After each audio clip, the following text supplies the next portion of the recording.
Hello students, congratulations to all of you कि आप सब फाइनल ईयर में हो गए हैं। मैं आपको जीएसटी का एक सब्जेक्ट है, इसमें वो पढ़ाऊँगी। अभी हमारे पास बुक तो अवेलेबल नहीं है, बट हमें स्टार्ट तो थोड़ा बहुत करना ही पड़ेगा। तो मैं आपको जो है थोड़ा थोड़ा सा जो टॉपिक है वो इसमें से कवर कराऊँगी, जो थ्योरी का पार्ट है इसमें से।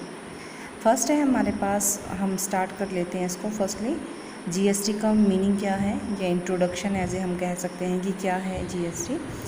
अगर हम इसके फुल फॉर्म के बारे में देखें तो इसको हम बोलते हैं गुड्स एंड सर्विसेज टैक्स, जो कि किसी भी कस्टमर, जो उसका एंड कस्टमर होता है, किसी भी कस्टमर को वो बियर करना होता है, मतलब उसको वहन करना होता है, उसके ऊपर वो लगाया जाता है। और ये कब लगाया जाता है? वो किसी भी चीज़ की जो कीमत होती है उसमें ऐड होके आता है। लाइक अगर हम खाना खाने जा रहे हैं बाहर, या खाने की कोई चीज़ों का इस्तेमाल कर रहे हैं, तो उनके ऊपर जो है जीएसटी ऐड होता है। आप कपड़े लेने जाते हो तो कपड़ों के ऊपर होता है, या एनी अदर आइटम्स जो हम डेली यूज़ में लेके आते हैं, अपनी ज़रूरतों का सामान है, उनकी वैल्यू में वो ऐड होता है। या ट्रांसपोर्टेशन का है, उसमें वो ऐड होता है। ये जो जीएसटी है, ये हमारा एक सिंगल टैक्स है जो कि supply of goods and services में ऐड किया जाता है। इसका मतलब क्या है, क्या बताया इसको कि जीएसटी जो है ये एक सिंगल टैक्स है on the supply of goods and services.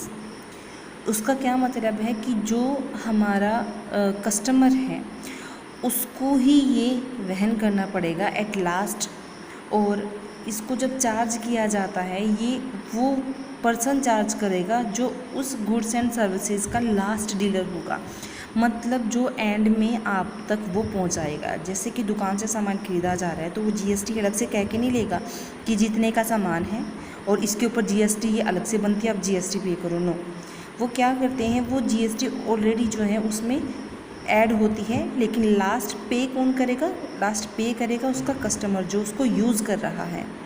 तो इसलिए जो है ये लास्ट डीलर जो होता है सप्लाई चेन का, जो तक एंड कस्टमर के पास, इनके अंतिम उपभोक्ता तक कोई भी वस्तु पहुंचती है, तो जो ये सप्लाई चेन का लास्ट डीलर है वो उसको जो है वो चार्ज करेगा। जो भी इकोनॉमिस्ट हैं, अर्थशास्त्री हैं या एक्सपर्ट हैं, वो ये जो स्वतंत्रता के बाद, इंडिपेंडेंस के बाद, इसको एक तरह से बेस्ट रिफॉर्म में देखते हैं कि ये बहुत अच्छा जो है टैक्स अपनाया गया है, जिनकी सुधार किया गया। जो आज तक पहले टैक्स हुए हैं, वैट का, या बहुत अलग से टैक्स हमारे पास इंपोर्ट एक्सपोर्ट, बहुत सारे अलग अलग से टैक्स आते थे।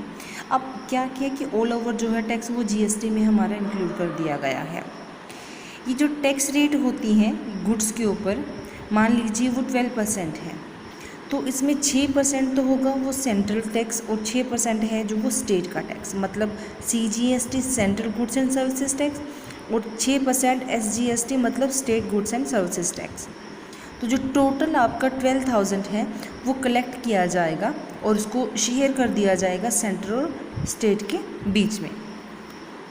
ये ओवरऑल थोड़ा सा एक व्यू बता दिया है कि क्या होता है, एटलीस्ट जीएसटी क्या है, और जीएसटी जो है वो कैसे अप्लाई होता है, मीन्स ये जैसे सेंट्रल स्टेट में कि कैसे होता है। नेक्स्ट है हमारे पास कि टाइप्स क्या हैं, मतलब जीएसटी कितनी तरह का है। अगर हम जनरली पढ़ते हैं तो ये 2 तरह का ही यूज़ होता है, सीजीएसटी और एसजीएसटी, बट ये 4 टाइप्स का जो है जीएसटी होता है।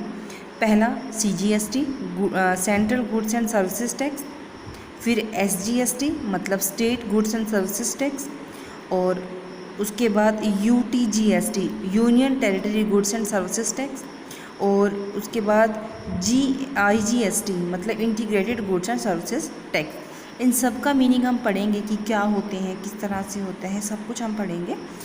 अभी तक आप सिर्फ ये याद रखिए कि 4 तरह का होते हैं, उनके नाम आपको पता होना चाहिए कि कौन से होते हैं। एक मीनिंग आपको पता होना चाहिए कि जीएसटी एक्चुअली होता क्या है, किसके ऊपर लगाया जाता है और कौन लगाता है। किसके ऊपर लगाया जाता है? जो एंड कस्टमर है, और लगाता कौन है? जो लास्ट डीलर होगा सप्लाई चेन का, कि जो लास्ट एंड कस्टमर तक जो उसको पहुंचाएगा। तो अभी इसमें आप इतना ही पढ़िए, आपको थोड़ा सा क्लियर होगा। एंड बाकी हम नेक्स्ट वीडियो में करेंगे। Thank you.